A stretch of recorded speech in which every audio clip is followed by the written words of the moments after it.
Bonsoir à vous chers téléspectateurs et merci de suivre cette édition que nous ouvrons avec ce communiqué. Suite au conflit intercommunautaire survenu dans le village Sandana sous-préfecture de Koumogo, province du Moyen-Chari, ayant occasionné la mort de 13 paisibles citoyens, le président du conseil militaire de transition a dépêché 4 membres du gouvernement sur place pour s'enquérir de la réalité des faits. Dès son arrivée, la délégation ministérielle a présenté d'abord ses condoléances aux familles éplorées. Elle a ensuite écouté attentivement les préoccupations des parents de victimes à l'effet de prendre des mesures adéquates pour ramener la paix et la quiétude dans la localité.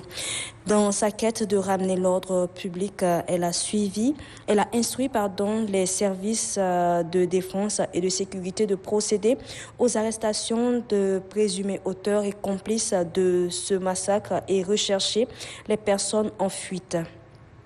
Le gouvernement de la République du Tchad condamne fermement le massacre des paisibles citoyens et la détention d'armes de guerre par des personnes non habilitées. Sur instruction de son Excellence, Monsieur le Président du Conseil militaire de transition, Président de la République, chef de l'État, une importante mission de désarmement et de maintien de l'ordre est dépêchée sur le terrain.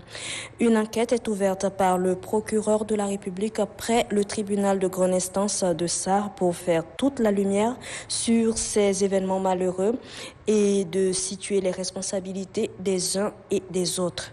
Le gouvernement met en garde à toute personne qui profiterait de cette situation dramatique pour attiser la tension entre les différentes communautés. Seule la justice bien rendue pourra ramener la paix. Le gouvernement tient une fois de plus à rassurer l'opinion publique que la situation est calme et totalement sous contrôle et que les habitants du village touché vaquent normalement à leurs occupations. Il se félicite de la retenue dont a fait preuve la population meurtrie et promet que justice lui sera rendue. Ce communiqué est signé du ministre de la Communication, porte-parole du gouvernement, Abderrahmane Koulamala. Retrouvons à présent notre confrère Aman Issa Kazina qui se trouve justement à Sandana dans le Moyen-Chari avec la délégation ministérielle venue dans le but de résoudre ces différends. Suivez. Le village Sandana dans la sous-préfecture de Koumogo, province du Moyen-Chari, accueille 4 membres du gouvernement. Il s'agit du ministre de la Sécurité publique et de l'immigration, Suleiman Abakar Adam, chef de mission, de celui de l'administration, Mohamed Béchir Chérif Daoussa, de la justice, Mohamed Ahmad Alabo, et de la communication, porte-parole du gouvernement, Abderrahmane Koulamala. L'objectif de cette mission gouvernementale est de faire la lumière sur les malheureux événements survenus dans ce village le mercredi 9 février 2022, occasionnant la mort de 13 paisibles citoyens. Aussitôt arrivée, la délégation ministérielle a dans un premier temps présenté les condoléances du président du conseil militaire de transition, général Mohamed Idriss Déby Itno, aux proches parents des victimes pour le repos éternel des âmes des disparus, avant d'être à l'écoute de toutes les interventions susceptibles de faciliter l'enquête. Selon plusieurs intervenants, l'origine du problème remonterait au conflit meurtrier qu'a connu le même village en août 2019, d'où justice n'a pas encore été rendue. Ils pointent d'un doigt accusateur les autorités à différents niveaux qui, selon leurs propres termes, empiètent sur le bon fonctionnement de la justice. Prenant tour à tour la parole, les membres du gouvernement ont condamné d'une seule voix ces massacres qui ne restera pas impuni. Pour le chef de la mission ministérielle, Suleiman Abakar Adam, le gouvernement sera intraitable avec les auteurs et complices de ces drames. Il informe par la même occasion que certains présumés auteurs sont déjà arrêtés et se trouvent aux mains des services de sécurité. Les recherches se poursuivent pour traquer ceux qui continuent de fuir, rassure le ministre Suleiman Abakar Adam. Le ministre de l'administration, Mohamed Béchir Chérif Daoussa, pour sa part, invite à une étroite collaboration pour traiter le mal à la racine. Le porte-parole du gouvernement, Abderrahmane Koulamala, de son côté, trouve inadmissible que des paisibles citoyens soient abattus comme des gibiers. Le patron de la justice et garde des Sceaux, Mohamed Ahmad Alabo, lui rassure la population de Sandana que la loi de la République sera appliquée dans toute sa rigueur contre les responsables de ces actes lâches et barbares. Les ministres ont profité pour faire passer le message de paix et de vivre ensemble. Ils ont invité les différentes communautés en conflit à la culture de la paix et au respect de l'autorité de l'État. Un renforcement du dispositif sécuritaire est très vite organisé par la délégation gouvernementale afin d'éviter un éventuel conflit.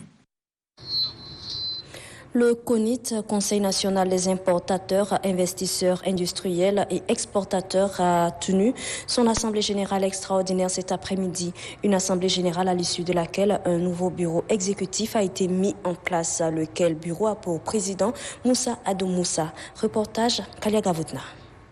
Moussa Adou Moussa, élu président du CONIT, Conseil national des importateurs, investisseurs, industriels tchadiens et exportateurs.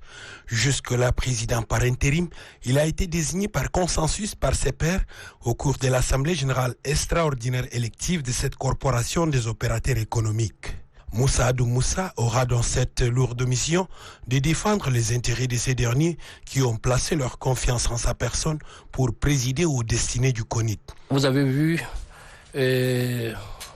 en présence des huissiers d'ailleurs, le sieur Moussa Adou Moussa a été élu à l'unanimité à 100% comme président définitif donc du CONIT, le Conseil national des importateurs, investisseurs, industriels, tchadiens et exportateurs. Le réélu Moussa Adou Moussa, tout en les remerciant pour cette marque de confiance, leur promet à son tour de s'investir pour défendre les intérêts du CONIT.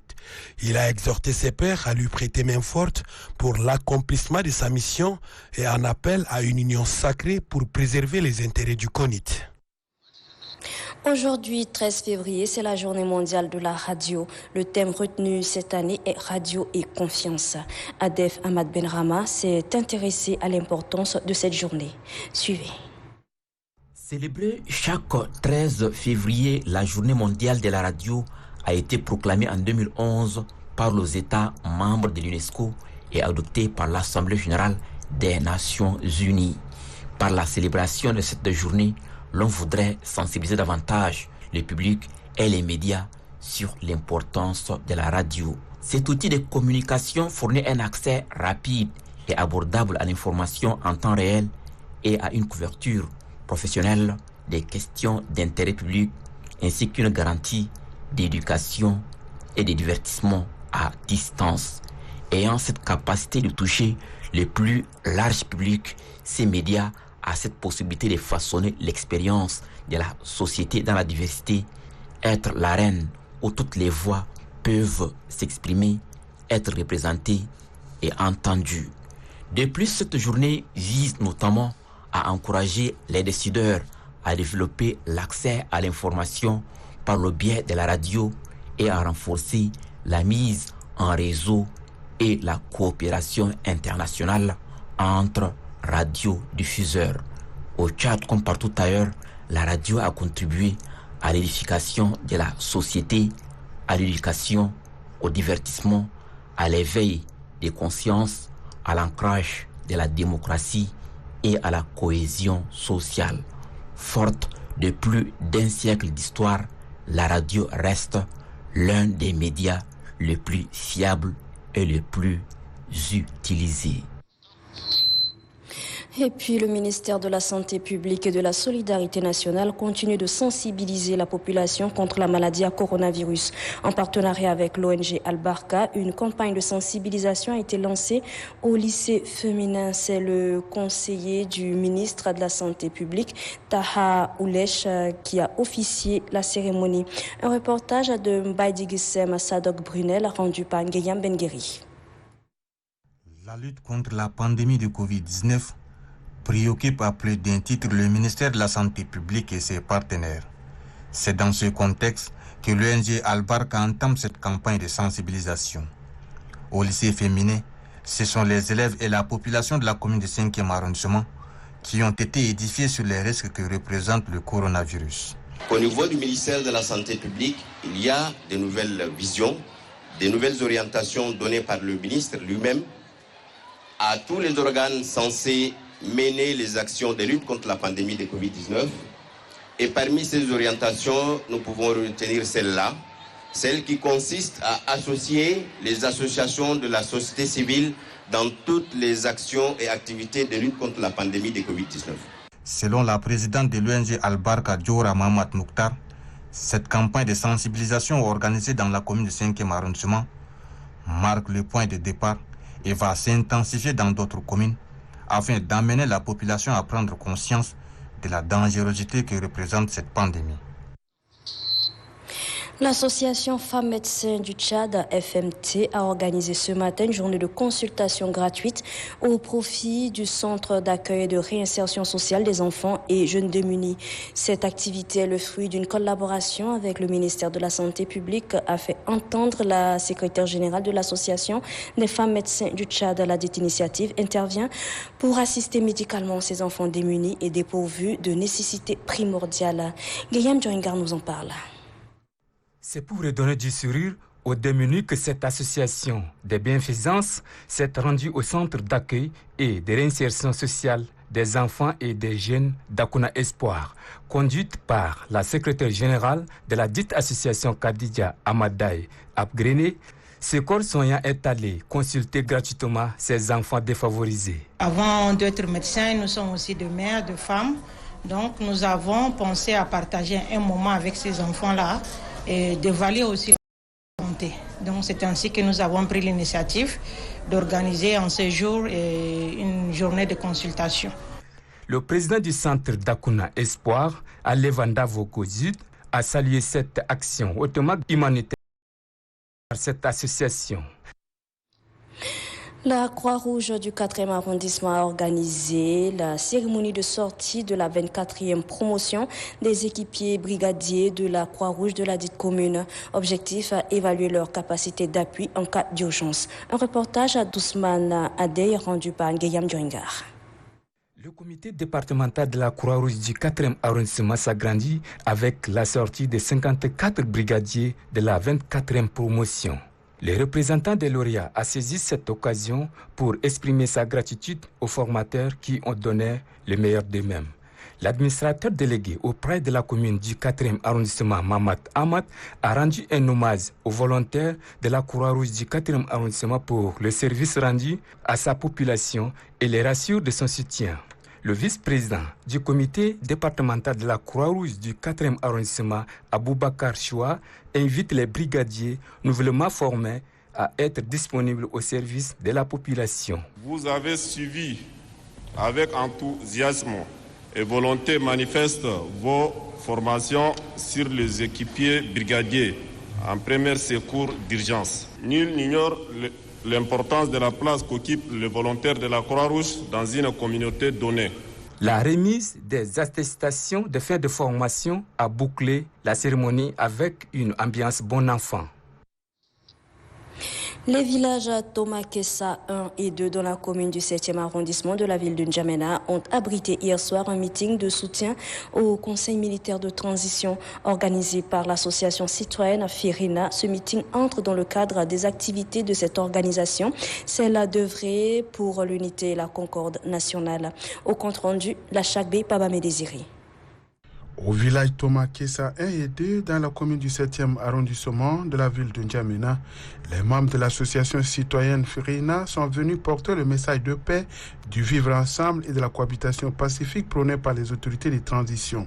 Il s'agit aussi et surtout de demander l'adhésion et le soutien de la population à la politique du CMT. Pour le président de l'association Firina, Izzadine Ahmad Tidjani, les efforts du Conseil militaire de transition pour la stabilisation du pays sont tangibles.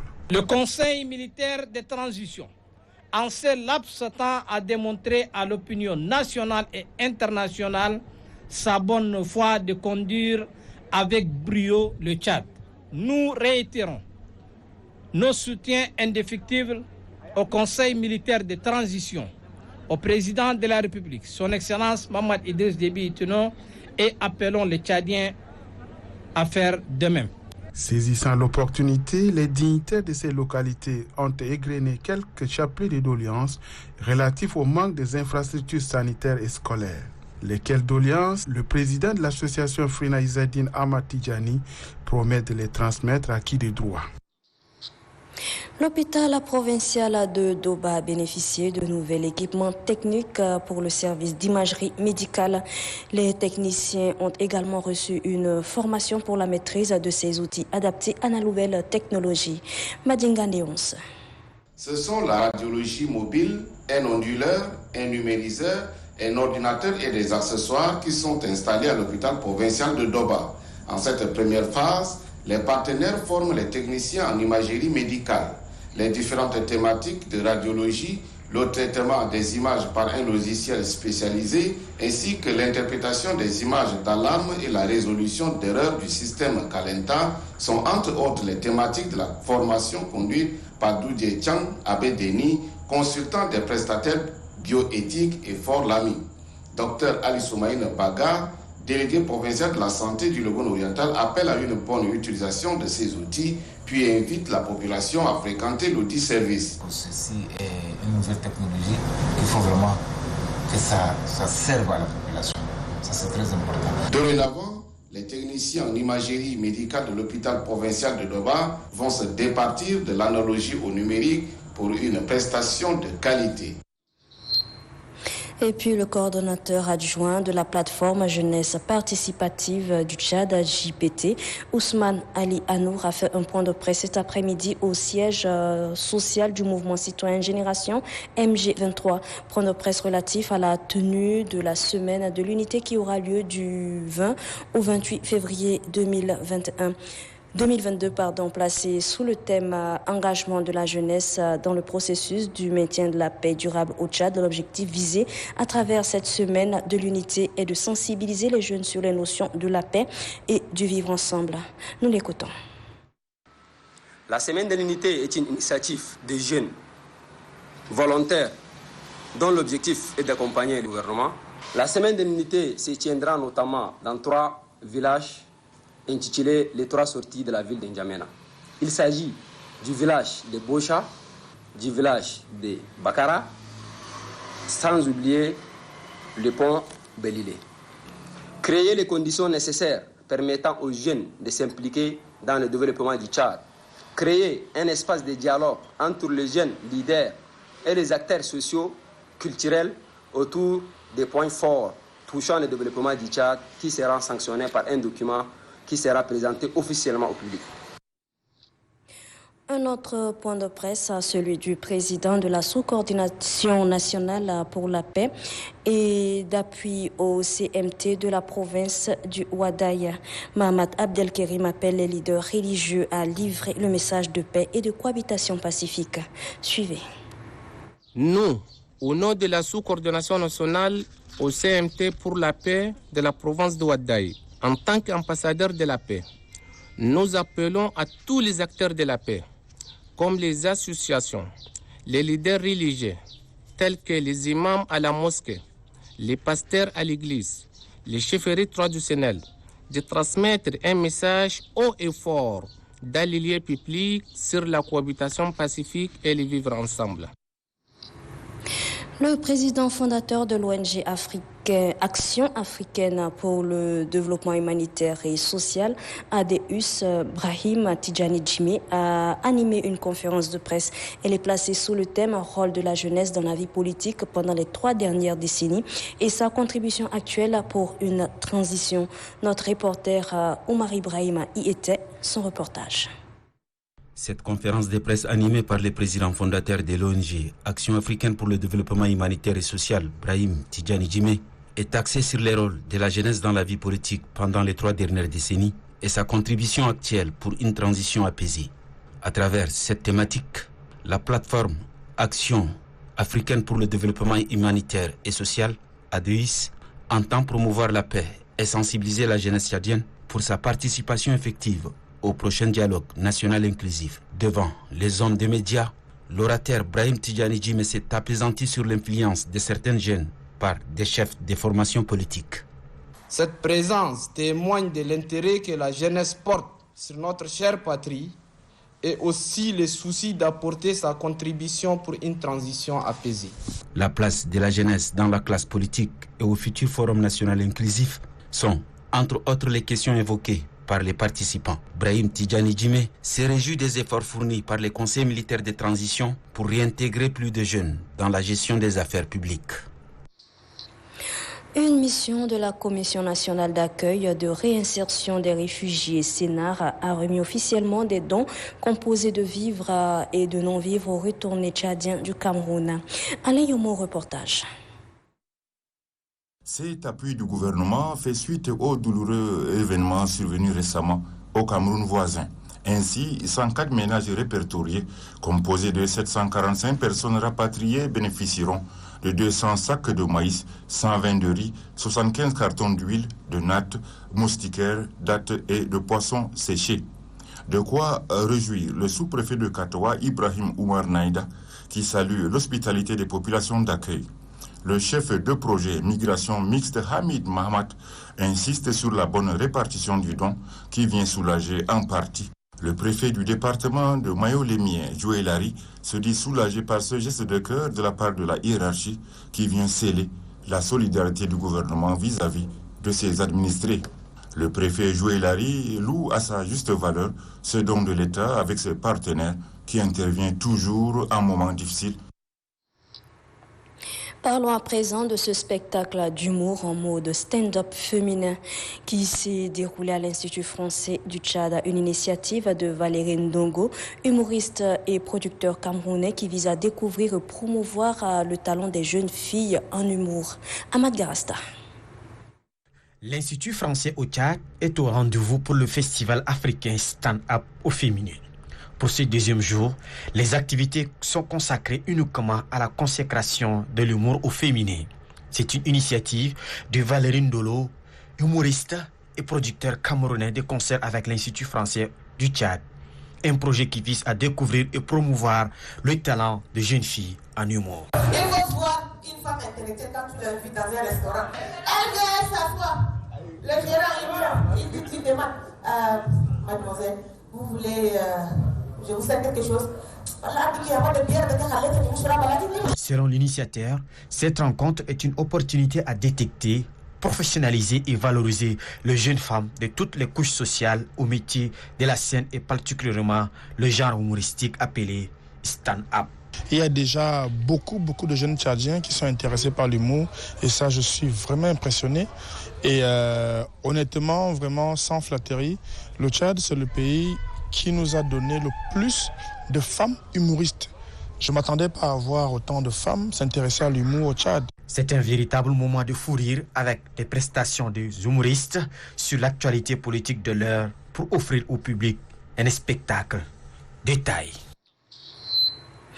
Prélude à la célébration de la Journée nationale des langues locales du Tchad, le secrétaire général Bema Dingay Nahelem a fait un point de presse relatif à la célébration de la Journée internationale de la langue locale. Suivez un extrait de ses propos.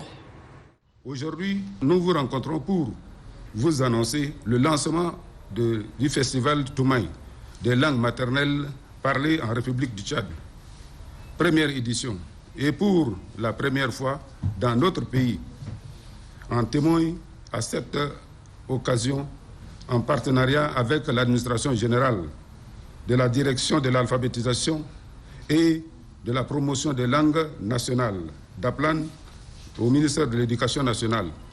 Cet événement est source d'une richesse intellectuelle et culturelle dans les diversités des ethnies et des cultures et des langues de notre pays qui reflètent une vision nationale. Ce festival comprend 8 points, à savoir l'exposition des objets d'art, 2. Récits ancestraux, 3. Théâtre et sketch, 4. Présentation des documents historiques et éducatifs, 5. Déguster les anciens mets, 6. Danse traditionnelle ou folklorique, 7. Atelier d'initiation à l'écriture des langues. Et 8. La conférence débat. En En religion, sachez que l'Assemblée générale de l'Organisation des femmes chrétiennes de l'Entente a pris fin hier soir dans les locaux de l'Assemblée chrétienne à Béthanie. Placée sous le thème « Une église en bonne santé en période de crise », cette Assemblée générale a permis aux participantes de passer au peigne fin les mots qui minent le bon fonctionnement de leur organisation et d'élire un nouveau bureau exécutif. Ngayam Bengueri. Au terme de cette Assemblée générale biennale ordinaire, une nouvelle équipe dirigeante de l'Organisation des femmes chrétiennes de l'Entente OFCE a été élue. Après 4 années passées à la tête de cette organisation religieuse, l'équipe d'Esther Paimi passe les témoins à celle de Bemagoum Jeanne. Élu pour un mandat de 4 ans non renouvelable, le nouveau bureau exécutif de l'OFCE, qui compte 14 membres, mesure déjà l'ampleur de la tâche qui l'attend et s'engage à se mettre résolument au travail pour conduire à bon port la destinée de cette organisation. Présentant le rapport des activités réalisées durant son règne, la présidente du comité de gestion sortante de l'OFCE, Esther Paimi, a rendu grâce à Dieu pour sa fidélité qui les a conduites jusqu'à la fin de leur mandat. Cette assemblée générale a permis également aux participantes de passer au peigne fin les mots qui minent le bon fonctionnement de leur organisation et d'en proposer quelques pistes de solutions. Ce moment de retrouvailles est également une occasion pour les fidèles de connaître leur rôle dans la société et de déceler leurs manquements envers Dieu et leurs prochains. Quelques responsables ecclésiastiques se sont succédés au podium pour implorer Dieu le Tout-Puissant pour sa miséricorde faite en leur faveur durant les 4 jours de travaux, avant d'exhorter les participantes à vulgariser les enseignements reçus à d'autres fidèles afin que chacun vive selon les valeurs chrétiennes.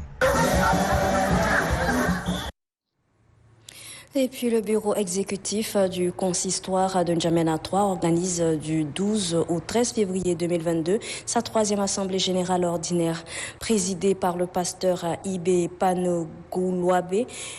Président du consistoire de N'Djamena 3, ces assises de 2 jours permettront aux fidèles chrétiens d'implorer la bénédiction de Dieu pour que la paix règne au Tchad.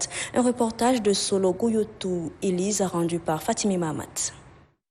La 3e assemblée générale ordinaire du consistoire de N'Djamena 3 est placée sous le thème « Demeurer dans la parole ».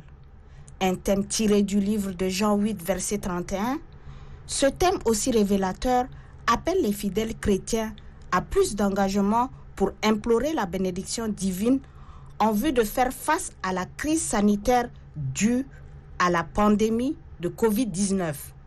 Ce thème est significatif parce qu'il nous fait comprendre l'importance de la parole de Dieu qui est le fondement d'une vie chrétienne stable. Les prières, louanges et adorations ont agrémenté la tenue de cette 3e assemblée générale ordinaire du consistoire de N'Djamena 3. Elle se veut une occasion ultime pour les chrétiens de cette congrégation religieuse de faire des résolutions et recommandations pour la bonne marche de la parole de Dieu. En sport, sachez que la finale du tournoi de football organisé par la commission de gestion de football du bar El Ghazel s'est jouée ce samedi à Moussoro. Cette finale a mis aux prises l'équipe de Santos face à Ascot. Score final, As Santos remporte le trophée par tir au but. C'est le secrétaire général de la province du bar El Ghazel, Abba Sarandigar, qui a présidé la cérémonie de remise du trophée. Reportage Amat Ali Daladou. Durant une semaine, le public de Moussoro a vécu une ambiance footballistique sur le terrain municipal de cette ville. Ce tournoi est initié par l'opérateur économique Abdelkerim Saleh, par ailleurs coordonnateur provincial du bureau de soutien à la nouvelle génération. L'équipe Santos en maillot rouge et Ascot en vert se sont croisés en finale. Le coup d'envoi du match est donné par le secrétaire général de la province du Bar El Ghazal, M. Abbas Saradingar. Juste après, les 2 équipes ont offert un match serré au public qui est très enthousiaste. Après une faute dans la surface de réparation, l'équipe Santos a ouvert le score par un penalty. Quelques minutes après, Ascot a égalisé le score par un penalty, puis marque un 2e but par un coup franc. Le bienfaiteur a offert à toutes les équipes ayant participé au tournoi des équipements sportifs. La Ligue provinciale de football de Bahr El Ghazal a remis une attestation à Abdelkerim Saleh. Après le mi-temps, les joueurs de l'équipe Santos ne sont pas laissés faire. Ils ont pu égaliser le score. C'est ce qui a conduit le score à 2 buts partout. C'est le tir au but qui a départagé ces deux équipes. L'équipe Santos remporte la finale. Ainsi donc se referme cette tranche d'information. Chers téléspectateurs, merci à vous de l'avoir suivi et une très bonne suite de programmes sur Télé Tchad.